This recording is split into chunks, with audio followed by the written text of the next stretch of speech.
because I suppose in many ways it doesn't matter how available the Bitcoin is if only 60% or, you know, or 20% of your people have access to a mobile phone on which you can use that technology, then you're not going to get the uptake.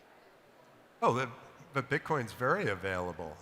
Anyone with a smartphone or even a ledger can move Bitcoin around. There are already 100 million, 200 million users of Bitcoin. Yeah. Not enough women, by the way.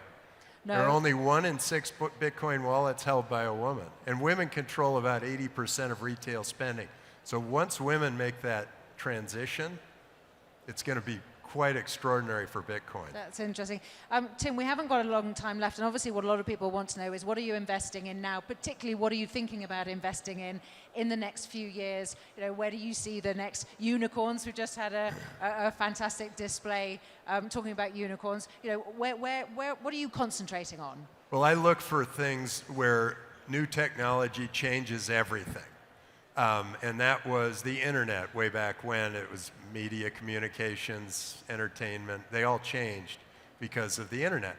Well, Bitcoin is transforming banking, insurance, finance, commerce, government. And those are huge industries.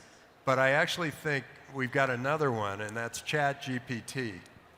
And I'm sorry I didn't invest in that one, but it is extraordinary, and it really is starting to change industry after industry after industry.